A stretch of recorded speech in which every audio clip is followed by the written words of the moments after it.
talking shit. We're recording, so. Well, stop talking shit then. All right. Well, I won't.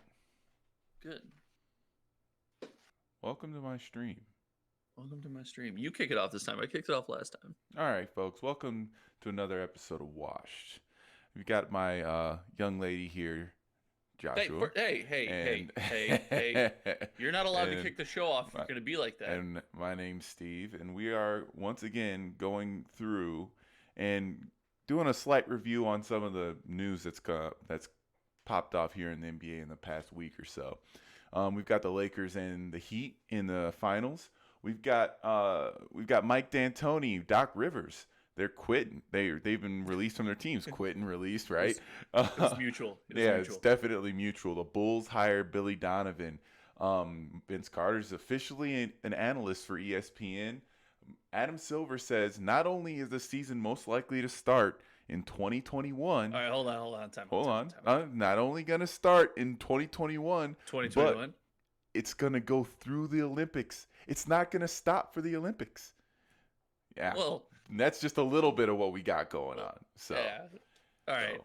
So yeah, we're going to run through that news like you talked about. We are going to talk the finals. Don't worry. We're also got a little bit of a history lesson today. We're going to go back and look at some superstar moves with the Heat playing the Lakers. It brings to mind a couple big superstar moves, and it also makes us kind of think about the comments made by Kyrie and KD this week. Yeah. Kind of wish that he was still saying the earth was flat, because that made a little more sense to me. Yeah. What he said recently. Yeah. But let's start with our broken news, that shit that's happened so long ago because we don't keep up with this. No. First things first, Adam Silver, season starting in 2021.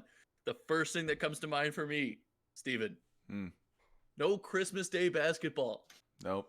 I'm going to have to interact with my family on Christmas Day. That sucks, man. No Christmas Day basketball. I'm going to be drinking a little bourbon, watching movies like I usually do, but absolutely no Christmas Day basketball. And it's not going to have the feel. Just not going to have the feel that it had before. It was always great seeing a Lakers game or a Heat game, or even, LeBron or KD on the screen, in passing between my movies. But no, it's not going to be the same. And no, it's not. And it was 4 years of Cavs Warriors, and then before that it was like Lakers Heat, and then when those Bulls teams were good with Derrick Rose, the Bulls were playing on Christmas Day and stuff like that. It was, you're hanging out with your family, it's something in the background, and when everyone's chatting, it's the game is always on. And that was, do you think it's a big deal for the NBA from a revenue standpoint? Like, think football, right? On Thanksgiving, how many eyes are on football? Because that's football's day. Yeah. This is the NBA's day. I don't think it's going to be that big of a deal from a revenue standpoint. Really? Yeah, because they typically have that day going, but they don't know in modern metrics how many people actually watch it.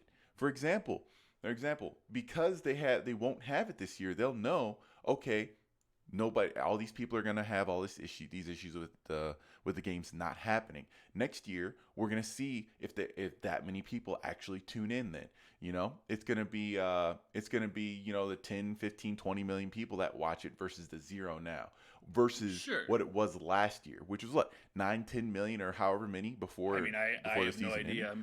I'm clearly well prepared for this podcast. I have no clue. All right, we don't have someone running the metrics for us. We don't have the data analysis. We need to get a researcher. Anyone looking for an internship that doesn't mean anything? Yeah. Send us a resume, and it will get you nowhere. Yeah, anyway, right.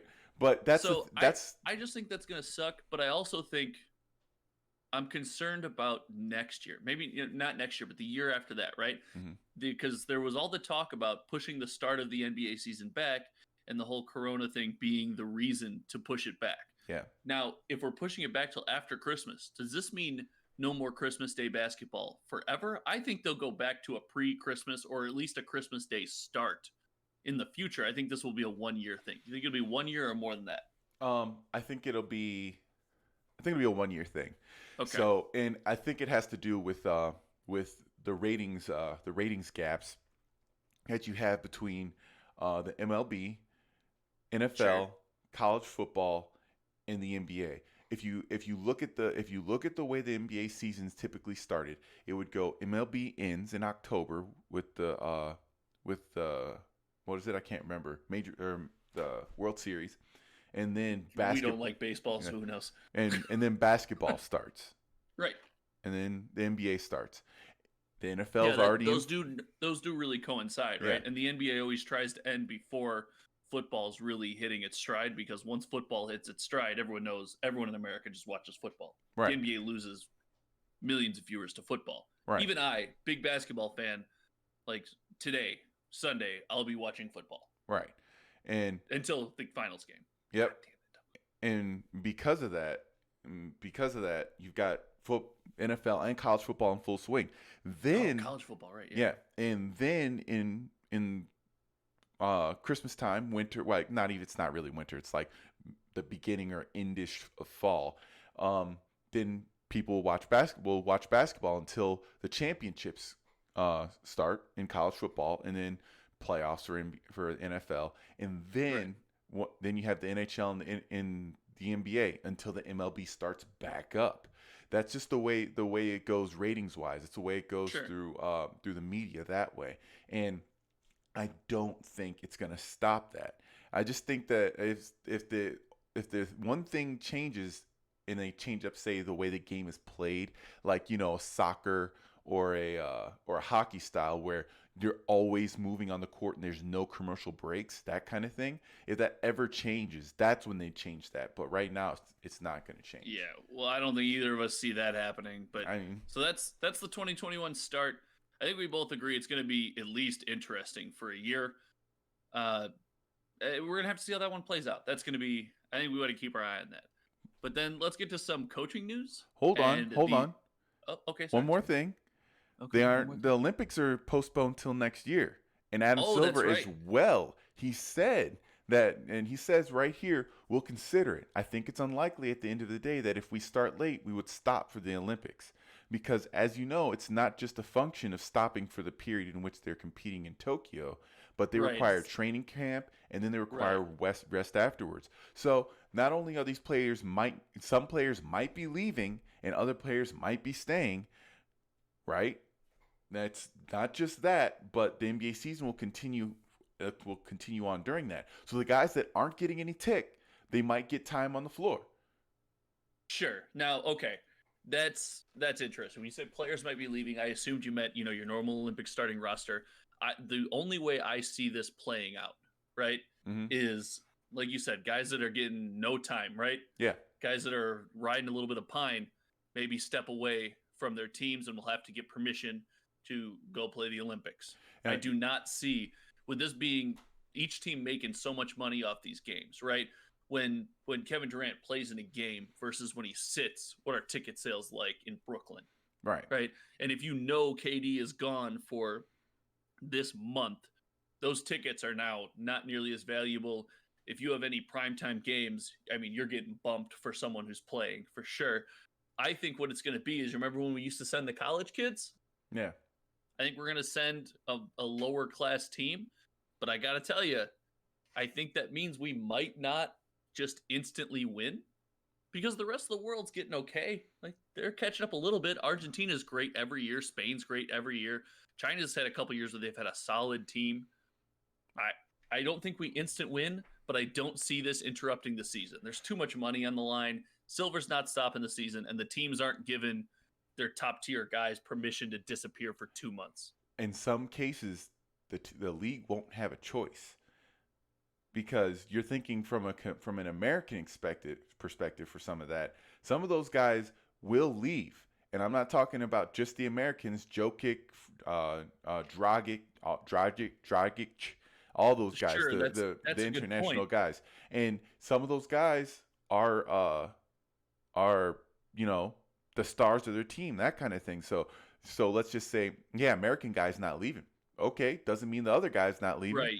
Jokic is a good example. Yeah, However, I'd have to see how his contract is laid out. I feel like he'd have to get I don't want to say permission. Like you said, we talked about this earlier. He's not a kid, right? He doesn't need yeah. permission. But there could be contract and financial ramifications, right? Oh, If you don't show up, you have to get an excused absence. You have to go to your ownership and say, I want to be excused. Now, a player of the caliber of Jokic, right? They're more likely to say, because we want to build that good relationship, we want you here our whole career, right? Yeah. And Denver's not necessarily a free agent, just all free agents are coming to Denver, right? Yep. Because of that, they might give him permission, even begrudgingly, to go play in the Olympics and be like, okay, make sure you come back in shape. I'm going to counter that, though. And again, we don't want to spend too much time on this, but if he goes to the Olympics and he gets this permission and he puts the management feet to the fire, right, and the organization says, fine, we don't like this, but because we want to build this good relationship, you have permission. And then he gets hurt and the Nuggets miss the playoffs. The controversy involved. Anytime you play basketball, right, you can get hurt. It's the exact same controversy that would happen if one of these guys went out to the Olympics and tore their ACL. Exactly. But that's just it's just the thing that you have to do. It's the field you have to walk through. It's the problems you have to deal with when you're literally playing a game, have a job where your body is on the line. Yeah, So right. But anyway, that'll be interesting. Yeah. Along with this late start, that will be one to keep our eye on. That should be fun to watch. I agree. I didn't think about the international players like you did. I think there will be drama there because that sense of country, and especially if there's blood in the water, the U.S. isn't sending the all-star team. Now Jokic has motivation to go home, right? Now all these guys have motivation to go home. Why? Because there's blood in the water. There's a chance to get a win. Oh, yeah. So anyway, on to some coaching news. The least exciting coaching news as someone who lives in the Chicagoland area. The Knicks hired Tibbs. Yeah. What? This guy did great with a Bulls team that was like young and super hungry, and he worked them to death like they were a college team, and that worked because they were so young. And then as they got older, they all started to break down. And a lot of us here believe that that's because Tibbs couldn't like let his stars who are busting ass just rest a little bit. But now the Knicks hire him, right? Is that a good spot? Yep. Yeah, you think so? Yeah, why not? They suck anyway. Sure. Is this New York conceding we'll never get a top talent free agent, so let's pick a guy who can get the most out of role players? I think that's the case. The problem with the Knicks is that the owners get in their way. Oh my God, the one guy who's Dolan, right? That's his name. Yeah, he's the only reason, in my opinion, that the Knicks aren't any good. They have way too much money to not ever be good. It's sort of like the Yankees and the Dodgers of basketball. I'm like we're not even baseball fans, but we know about the Yankees and the Dodgers. The Yankees and Dodgers have money. No, you're right. You know they have money, but it's like the Yankees not winning. And the Dodgers always come up with something. And, it's really comes down to not the front office, because that always changes in both sides, or the Lakers and the Knicks, but it comes down to the owners. And the buses in LA versus that guy in New York, it's obvious. It's absolutely obvious. Agreed. I think one of the big differences is, okay, you're Anthony Davis, right? Yeah. And you signed with LA. Yep. You've got the GM and the owner that are working to build a personal relationship with you. Why? Because you're a valuable asset, right? Yep. They're showing that interest, and they're saying, I'm willing to take time out of my day and build this relationship with you. I'll go to lunch with you. I'll show up to games and we'll chat afterwards, right? I'll give you some of my time. When it comes to coaching decisions, like we're going to talk about later with the Clippers, I'm going to talk to you. Now, I might not do exactly what you say, but I'm going to at least hear your opinion. Dolan seems like it's like tyrannical, right? Yeah. Yeah. He says this is the best way to do things, and and so on and so forth. And he doesn't know. He doesn't have the eye. He doesn't have anything. Hold up. What was that? Okay. I got it. And yeah, it's just a whole messed up situation in the case of the Knicks. You want the Knicks to be good. Everyone wants the Knicks to be good. It's a good story, but no. Time out. What? I don't. You don't want the as Knicks to be a good. Chicago fan. Yeah. And well, everyone knows we've been boycotting the Bulls for a couple of years because of the organization and management. Mm-hmm. As someone who lives in Chicago, I love the fact that the Knicks are a dumpster fire because it makes us not the worst run team in the league. So I keep going, Dolan. Don't ever sell the team. Hold on to it. Don't let them bully you and tell you what to do. Hold on to that. But and Tibbs, decent hire. Yeah. Okay. Actually, if you're never going to get a superstar, fine. Tibbs, decent hire. I think Tibbs is actually good. I think he's a good hire as well. Truthfully, I think so too. Again, for all the reasons we talked about, I think we agree. But our next coaching change, D'Antoni. Mm-hmm. Hold on. How did you say it? How did you say the split? I can't remember. You said earlier that it was fired. It was a mutual firing. Yeah, mutual firing. Mutual firing. Mm-hmm. Yeah. So this is something that actually makes no sense to me. And I know D'Antoni wasn't happy. You could tell he wasn't happy when you watched the Rockets series. He wasn't happy at all. And I think what didn't make him happy wasn't the play. I think it was actually personalities. Russell Westbrook would just disappear sometimes. Like he just didn't want to do it. And where'd he go? Yeah, and Mike couldn't talk to him. He couldn't talk to him at all. And since he can't talk to the guy and this guy's getting this superstar treatment, he can't fix the problem. And if the problem is Russell Westbrook's personality or whatever, then next issue you got is, okay, we can't fix him. Well, can we get someone in that works for everybody, including Russell? And because of that, Mike's like, I'll leave. I don't care. And Russell's like, yeah, make him leave. And management's like, well, Russell doesn't want him here. James doesn't care. James is at the strip club. Well, James doesn't give a shit. So there you go. Mike D'Antoni and them mutually break. Mutually break. Right. Can we talk about a couple things that I just want to address a couple things you said there. Yeah. First of all, I think this was bad because if there's a team that's built to be run by Mike D'Antoni in the NBA, it's that team. I would say Golden State, but I think that's the perfect relationship with Steve Kerr, right? He's got the perfect mentality between offense and defense. He's kind of got that Zen feel, like a Phil Jackson, right? So I think that I would say Mike D'Antoni could run that team, but I also think looking at the talent they had over the last couple of years, I could run that team. Mm-hmm. So, I think that's a perfect fit for D'Antoni until you swap CP for Westbrook. Yep. If you had Chris Paul, because Chris Paul can be, and I know it's a little later in his career, but he can be a pseudo Steve Nash type of floor general, kind of controlling the pace, really, putting D'Antoni's wishes into action. I think the Westbrook trade was not great for them. Westbrook's a better basketball player. If you were to play a game of one-on-one, right? Or if you were to be like, I'm starting a franchise, I want CP3 or Russell Westbrook. He's younger, he's more athletic, right? He does more things on the floor, he's got the MVP. Sure, I see wanting Westbrook. But in that system, I think it all went awry when you couldn't foster the relationship between CP3 and James Harden, and they went their separate ways. Yep. So D'Antoni goes down a tick there. Then the Rockets are saying, well, we're going to play small ball. And Tony's like, oh, cool. Until you run into a team like LA with 3 7-footers that can all play. Yep. Yeah. What do you do? So D'Antoni's at a loss there. So this mutual breakup scares me because I don't know where else D'Antoni goes in the NBA where he can play his style of basketball. Do you have anywhere off the top of your head? All existing coaches aside, any team that he could coach and play D'Antoni basketball?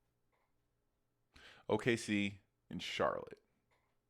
You think OKC? Yeah. OKC. Okay. And Charlotte. Because OKC had the Charlotte. Yeah, run and gun. They both those teams were run and gun teams. They would just go.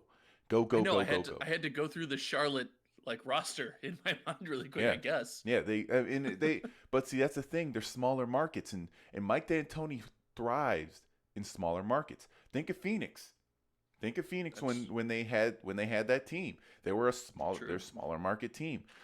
Houston's not a smaller market team, but no, though they've gotten much bigger. Oh, I mean, yeah, Hakeem and stuff like that made kind of put them on the map type deal. Yeah, but Houston's third or fourth largest city in the country. That's a huge market. But what I mean here is that you've got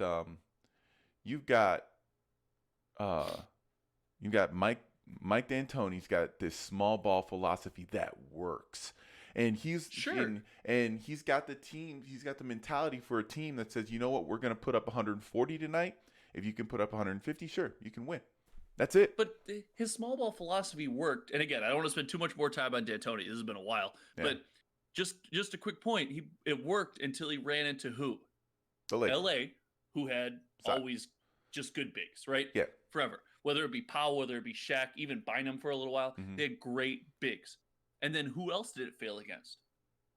San Antonio. Yeah. San Antonio had arguably the greatest power forward of all time, right? So their bigs were good. And don't get me wrong, they had Stoudemire too, he's no slouch, great player, right? Yeah. But the system works until you run into good bigs. And same thing this year, right? The Rockets people were calling them the hottest team in the bubble. They're going to present real problems and stuff. But then you ran into a team with 3 7-footers. Yep. And your tallest starter is 6'8". The Lakers point guard is 6'9", right? Like it's definitely tough. But we can't talk about D'Antoni anymore because I just don't know where else he goes, and I'm going to have to see how it plays out. But I want to talk about the big one that I don't think you didn't see it coming, did you? I'm skipping the Bulls. Yeah. You did not see this coming, did you? What? Doc Rivers fired? Doc Rivers getting fired. Did you see that coming? I didn't see it coming, but I felt it in the force, in the undercurrent. I felt it in my bones. when they didn't draft Michael Porter Jr. Is it Matthew Porter? I think it's Michael Porter Jr. The dude was like was coming underneath the radar on that. And I thought he was going to go. That's the one he hurt his back, right? Yep. So you slipped to like 7th to Denver? Not 7th, like freaking 20th. Really? I thought he slipped down to like 7th. Yeah, something like 20th or 14th or 15th or something like that. The Clippers had the 12th. Do our research. Yeah, the Clippers had like the 12th and the 13th pick in the draft. And Steve Ballmer wanted them to pick Michael Porter Jr. He's saying pick Michael Porter Jr. Trust me on this. They didn't pick him. Since they didn't pick him and they went with those 2 other guys, they went ahead and they ended up losing with the 2 other guys. But Michael Porter Jr. came out and lit things on fire in the Nuggets. He was balling. Yeah, he lit things on. Him and Jamal Murray were balling. And when that happened, Steve Ballmer was like, "This is the only thing I asked. I'm the owner of the team, and you guys didn't take me at my word. You took 2 people that ended up being nothing." That's the only thing I asked. Now, So you think it all went downhill from there? Oh yeah. Okay. Because it was one of those situations where they're saying, "I know better than you," in the front office. I know better than you, and that's fine. But that would be fine for anybody else but Steve Ballmer. And I actually have to take his side on this because the dude actually likes basketball. Oh, he loves basketball. He loves his team. Yeah. He's it's crazy. So the Clippers had the worst, biggest garbage dumpster fire of a human. Yeah. As an owner, and I'm comfortable saying that. Oh right? Yeah. Look, I know there's no excuse for anything that guy did or any way he acted. Yeah. If all of a sudden he just wasn't around tomorrow, nobody lost. Yeah. But they went from that to is the second best owner in the NBA behind Cuban? Yeah, second or third. Second or third, right? Yeah. He talk about a guy who just loves his team. Yep. And just loves being at the game. And we're not making the money. Oh, we need a stadium? Here's a multi-billion-dollar stadium in Inglewood. Why? Because I love this team. I love what we're doing. That's cool. And for this to happen to him does suck. But the other side of the fence that I ride on, being a LeBron stan, like for sure, I want to ask, put KD on that team, put James Harden on that team, put LeBron on that team. any time in the past, any one of those guys has lost a coach, Yep. right? Mm-hmm. What's been the narrative? That star got that coach fired. Yep. Why aren't we doing this? Is it just because Kawhi is quiet? Why does he get away with stuff like this? Why does nobody blame him for anything? So, and this is my thought, at least in the vein with Kawhi. I think Kawhi has his own issues that isn't really putting him in the same conversation with like LeBron or KD or blah blah blah blah blah. I think but everyone puts him in that conversation. Yeah, I don't think he puts him, but nobody, the players don't do it themselves. But look at the media. Right. Last year they were calling him the best player in the world.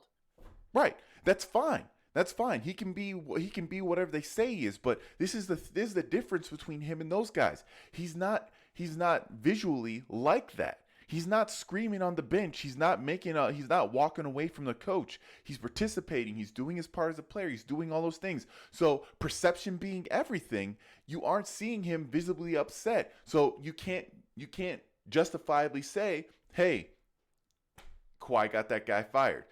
But sure, but if you don't see these guys visibly upset, if KD were to blow a 3-1 lead without being visibly upset, when LeBron lost to Boston, right? Yeah. And he wasn't visibly... Actually, KD did blow a 3-1 lead. Yeah. Let's not forget about that in OKC. Yeah. And he wasn't visibly upset, and then he ended up leaving, right? Mm-hmm. The narrative was, these guys don't care. Right. You're not that great because you don't care. You don't care. What? Okay, Kawhi doesn't care. Then why is that not the narrative? You don't have the passion for the game. You don't care. You just lost, and you don't care. Because of the way that he carries himself through press conferences and everything else like that. Sorry, that was my Kawhi press conference. This is the difference. This is the difference between him and those guys. And I'm just going to go through the cliff notes of it. But he goes in, he says what he has to say, he gets out. He's not sitting there running his mouth on controversial stuff. He's just like, I'm here to play basketball and that's it. He's not the guy to sit there and have, Kawhi bot.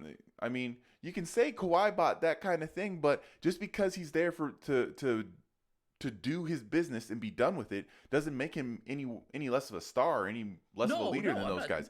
And it doesn't mean he probably didn't have a say in that kind of stuff. But you got to think about this from this perspective. Steve Ballmer is an outsized voice, not just because he's an owner, but because you can physically see him talking that way, and that there's a history of him at his previous job with Microsoft of being a dude that will fire somebody for not doing what he said.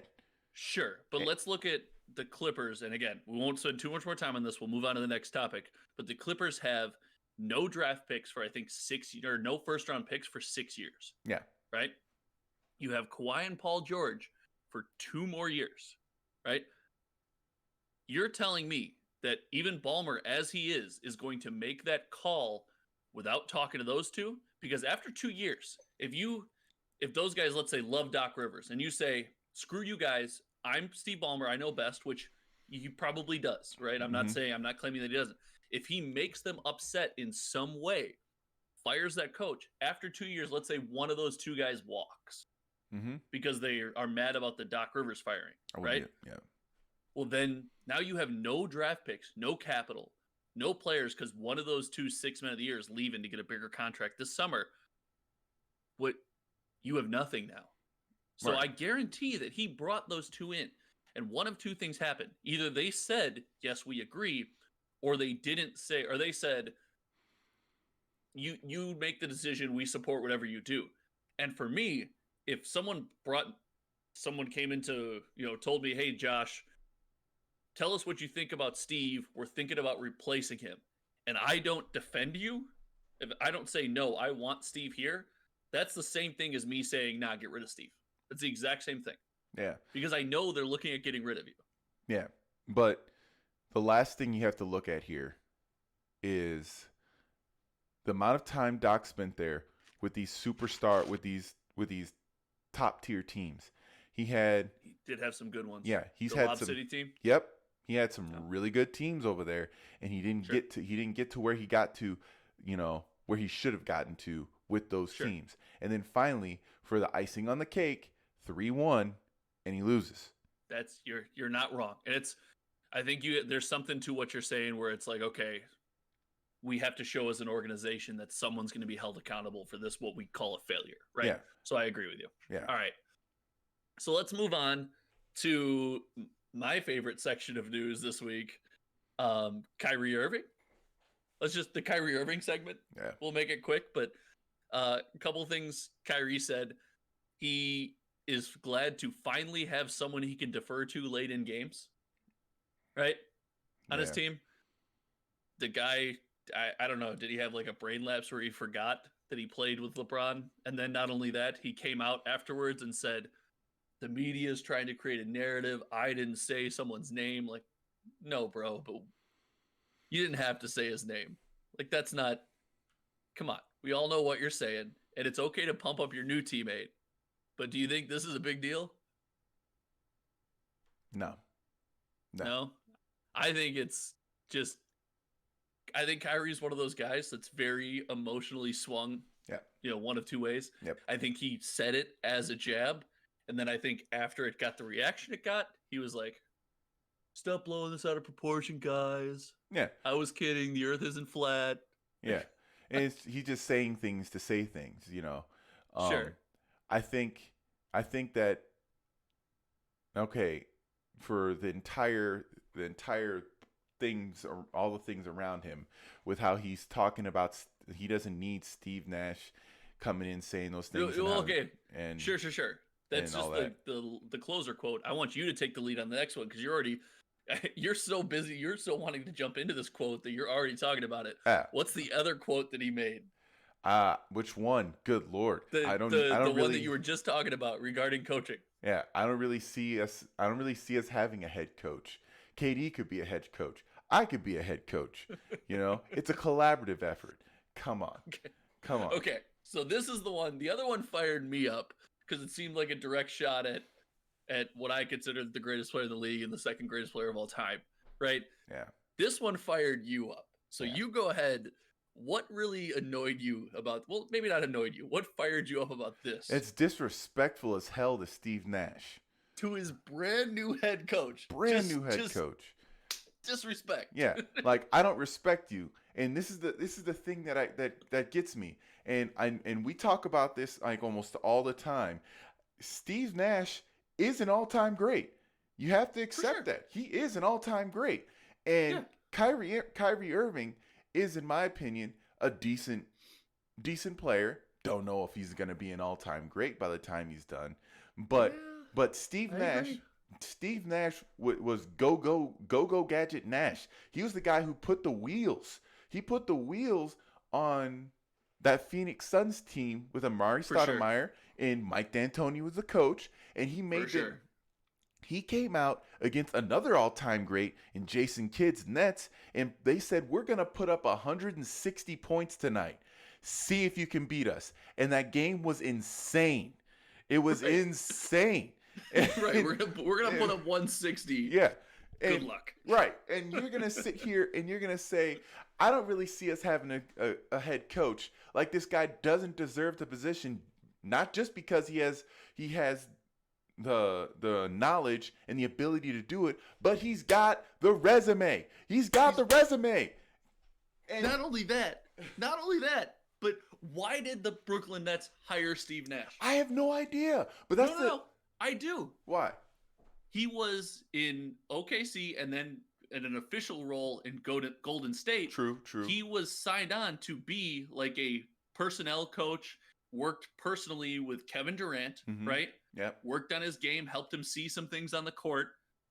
And he had a great relationship with both Kevin Durant and Kyrie Irving. Yeah. So Brooklyn goes out of its way and says the same thing I'm telling you about these teams. Like, oh, we have these two guys and the rest of our roster is going to change. But we know we need to build this relationship. Yep. We're going to hire a head coach that you guys want, right? Yep. We're not going to say we know best. We're going to hire a guy who doesn't play how you play. We're going to hire your boy as a head coach. Yep. They have so much respect for Steve Nash. And then to turn tail and make this comment, 2 weeks after the hiring? It just seems like the guy is just swinging, right? Yep. We hired this guy for you. Oh, here's a quote that says, F this guy. Yeah. And I don't know. He says Steve is great, and I have a great relationship with him. That's gonna build over time, bro. Steve don't, and then he says Steve don't know me from anything he heard or he's heard from someone else. We worked out one time in 2014, but it's grown as just a respectful relationship from afar. I saw him at the Hall of Fame 2 years ago, gave him a big hug, and now he's the head coach. And I think it's going to change the way we see coaches. Two completely different ways that we have a great relationship, and it's gonna build all. But then you say you don't know the guy. Yeah. Anyway. Yeah, something's going on. And we both agree the Earth isn't flat. Kyrie Irving is a pendulum, depending on the day. Yeah. And just swings. Yeah. Right. Okay. Yeah. Now, we want to talk real quick, and we've spent a lot of time on broken news, so let's do this real quick. This KD is sitting there, right, with this man saying things, and it makes me think superstar moves. So KD left the dynasty in OKC. You mean right? Golden State? That's the one. Thank you. I'm sorry. It could have been a dynasty in OKC, but I don't know what. I still don't know what happened there. Yeah. But the dynasty in Golden State, he left. He went there. Do you think he's sitting on his couch in Brooklyn? All right, he's sitting on his couch. It's starting to get a little chilly. It's not Golden State anymore. It's starting to get cold. And he's like, what? What did I do? Do you think he's thinking that just a little back of the mind? Yeah. Yeah. You think so? Yep. So, okay. So just like you said, it was warm there. It was warm in Golden State. It was warm. Yeah, the Silicon Valley money was flowing. Yep. The new stadium was just built. Yep, it was warm there, and they were changing things up. But he didn't go there. He didn't go there for the money. He went there for the ring, right? Sure. He could have stayed for the ring, but he wanted to lead. He wanted to get the ring himself. Now, there's something to say to that, right? Yeah. There's something to prove it. Yeah. Again, arguably, he joined a team with they ended up starting 4 All-Stars? Yeah. Arguably 5 Hall of Famers. And then the unanimous 2-time MVP. And the greatest 3-point shooter that the league has ever seen. And then the second greatest. Yep. Also. Yep. Klay Thompson, that guy's just pure. Yeah. You see that guy's a bucket. Yeah, like, the dude 100%. The dude looks at the rim, and we see an orange hoop a couple dozen feet away. This dude sees, an ocean, and he just throws it in there, Right. But, for sure. But so he left. Do you think he's thinking that's a mistake? Do you think part of him is wishing he could be in OKC? Just yes or no, and real quick, why? Or not in OKC, in Golden State? Yes. Yes. I think he's thinking to himself, yes, I wish I could have stayed there to at least get the motor functions, to get the little things right. Yes, he tore his Achilles on his off foot, which is a good thing. But we both know you get an injury like that, there's little things that make the difference. And since those little things make the difference, he's probably sitting there saying, I probably should have stayed a year to really hammer those things out, especially with now how things are. But that's just that. And I think he's probably thinking that now even more so with Kyrie acting the way he's acting. Okay. I don't disagree. Yeah. So I think that's all the news that we want to talk about. Let's finally get into the finals. Yeah. When we thought about making the next show, the finals were on their way, but now they are definitely here. The finals are 100% here. The Heat, did the Heat have a chance? Yeah. No, they did for 9 minutes and 30 seconds. Yeah. Right? Yep. For 9 minutes and 30 seconds, the Heat had a chance. Yep. Out of the whole series. And ever since that, it's been terrible. Yep. It's so the rest Heat. in peace, Miami. I'm sitting here looking at these highlights with Rondo. I'm sorry, but that's juicy. Yeah, but so the Heat capitalized. The Heat capitalized on mistakes. Go back and watch every Celtics game, and every Celtics mistake, the Heat capitalize on it. And we talked about this in episode 1, actually, which means big brain basketball guys. Yeah, here on Washed, big brains. And the thing with the Heat going before that, into the series before that, and then all the other games, they learned to capitalize on mistakes. The problem that they are going to have with the Lakers isn't that they make mistakes. That they don't make mistakes. It's that they're so athletic that they can make a mistake and not worry about it.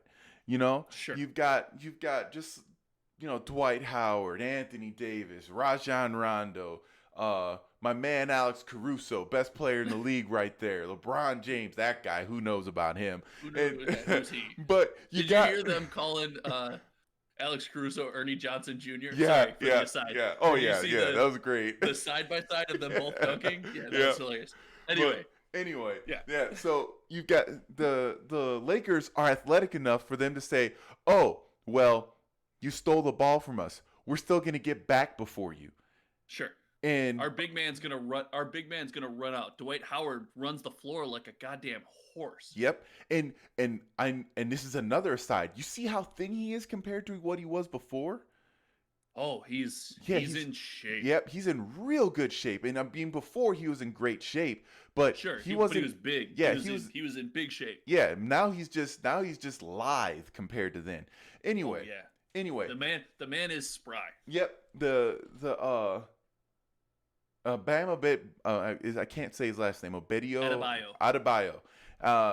He especially him and Jimmy Butler, they thrive off those mistakes and they make things work. They're a high-speed team, and when you make mistakes with high-speed teams, once they catch the rhythm, you fall into more and more mistakes. But you've got veterancy with the Lakers, you've got size with the Lakers, and you've got athleticism with the Lakers. You can't stop that with just speed.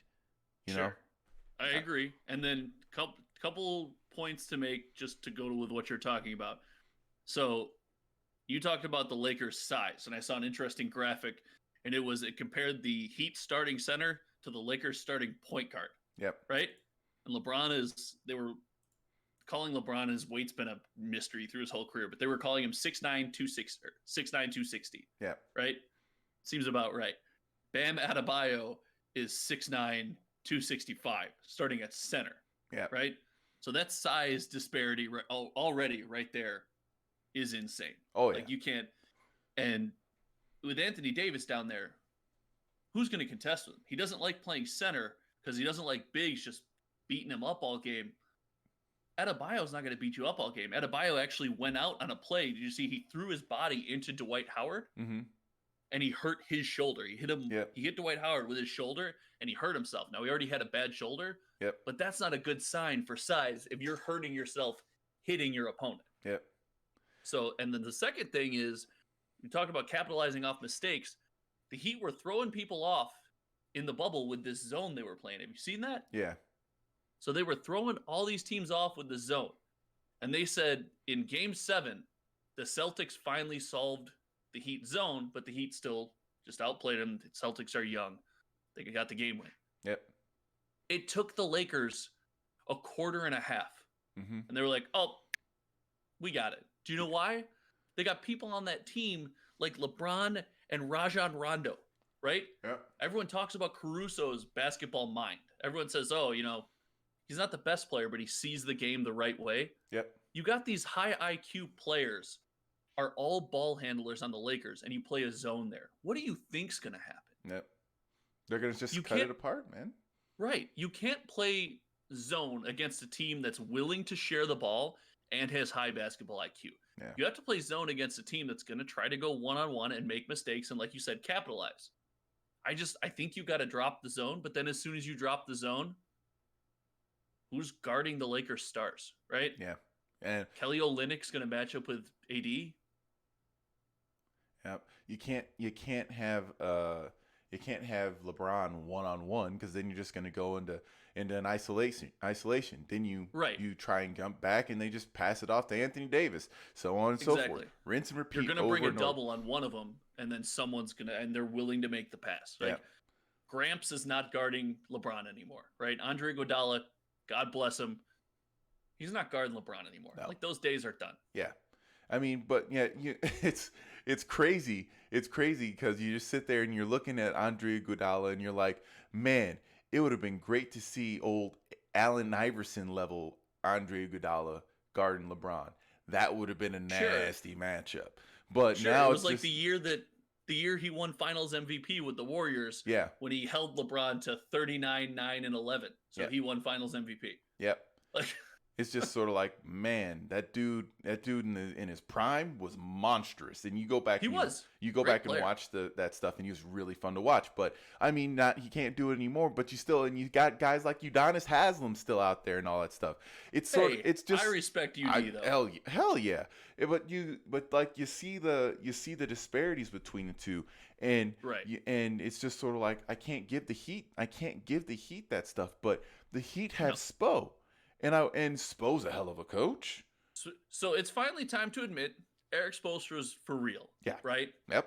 It's not just superstar teams. Yep. Every year, this Miami Heat team overperforms. Even Dwayne Wade's last year, right? He gets the most out of these. Duncan Robinson, Tyler Hero, Kendrick Nunn, right?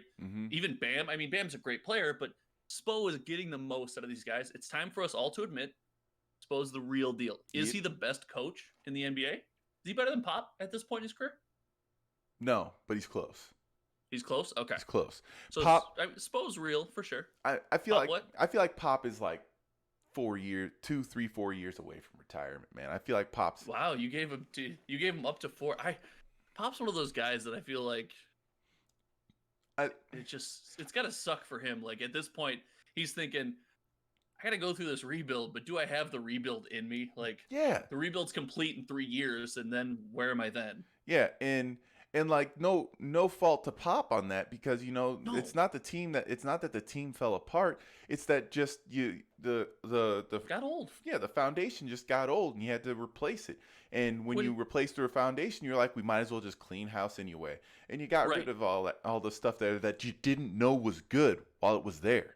Sure. Speaking of that, I think this was the first year in, what was it? I think it was 20 years that the San Antonio Spurs didn't make the playoffs. Yep. Like, so all props to Pop. I don't care what kind of core you have. Cores come and go. You have to have a really solid organization and fundamentals to get a team to the playoffs for 20 years in a row. Top five, maybe top 3 NBA coach in history. Sure. Yeah. And we'll talk about that next time. So I like that. But let's finish up on the finals here. First of all, I think I already know the answer to this question. Who you got? The Heat. Fate of the universe on the line, gun to your head. Who's winning this? Man, the Heat's winning it all, man. No, it'll be the Lakers. Gun to your head, the Heat is winning the series. It'll be the Lakers. Okay, thank you. Yeah. Thank you. I also have the Lakers. But who do you want to win the series? Oh, the Heat, man. The Heat. It would just I like the underdog in this one. It'd just be fun to see the Heat just start doing some stuff that's crazy. I would love for them to have a game where they just put the Lakers face in the mud. It's enough that we have to do another one of these videos and just watch the game over again just to see these guys do it. Because it's entertaining, because it's cool to see. I love the underdog story in that. And especially because I think Spo is there. I think he's a great coach, and I think that, when the time comes for him to do it, I want him to be playing chess while who's the Lakers coach again? Exactly. Come on. Put a little respect on Frank Vogel's name. He's not a nobody. No, right? He's not. He's not. He's not a nobody. Is he? I don't think he's anywhere near a category with Eric Spoelstra. I'm not making that claim, but he's also not a nobody. He did all right in Indiana, right? Yeah. Well, that's the thing, because you can look at the team and see the Indiana in the team, and that's how you know That's how you know he's a great coach, because that Indiana team should have gotten to the finals that year, but they didn't. Well, it's how many players in the East should have gotten to the finals and just ran up against the LeBron team. Like, that's not fair. True, you're right, but didn't they take him to 7? I think so. I think one year they took him to 7. Yeah, they took him to 7, and I'm just saying that team was good. That team was good, and whatever happened, I think Roy Hibbert got hurt by the end of that last season. I think he got a small injury, but he kind of faded to irrelevance. Yeah, Roy Hibbert was one of those guys that was really relevant, and then. Yeah. I mean, we're getting way off topic, but he totally just faded into irrelevance. But we aren't off topic. We're talking about the coaches for the Lakers and the Heat in the finals. And Paul George was, the closer on that team. So and it's Paul George. Anyway, he's only ever closed a Gatorade commercial. I'm not even getting into that. That's a long talk. Anyway, I feel like Frank Vogel's gonna get his this time, and his team is a literal. And I hate to say it this way, but it's the fundamental basketball team. It is. They're just bigger than other people, but they're bigger than other people. They got great basketball IQ. They got their specialists. A couple specialists that all do their job. Like, So this you've got this Heat team is overmatched. Oh yeah, you've got an actual point guard with Rajon Rondo. You've got an actual shooting guard with Alex Caruso, whoever starts in that position. You've got Danny Green. Danny Green. I forgot he was on the team. You've got LeBron at small forward. You've got Anthony Davis at power forward. And let's just say JaVale McGee at center. And there you go. That's in height. Sure. In height, that is the fundamental, down to the bare bottom, bare bones basketball team. Sure. That's exactly what you want. I agree with you. You can't, the old adage, right? You can't teach size. Nope. First of all, I got the Lakers. I don't want to speak into, too much hyperbole, but I don't know if the Heat will win a game. Yeah. I would like them to, because more basketball is obviously great. I don't know if the Heat will win a game. And who do I want to win? I want the Lakers to win too. Again, I'm a LeBron fan. The guy's been snubbed his whole career. I mean, the guy's got, 3 MVPs? It's like Jordan, right? How many MVPs should Jordan have? Well, probably all of them. Yeah. Right? How many MVPs should LeBron have? Well, probably all of them. He proves it every year when he goes into the postseason. He's the best player in the league. Who's the MVP this year? Giannis. Well, he got out in the first round? He's sitting on his couch. Yeah, don't give me that. Come on, man. I mean, we can talk about this one offline, but we're not getting into this right now. We got into it last episode. Yeah. I always believe you can't be the MVP, and then when it comes time to show up, disappear.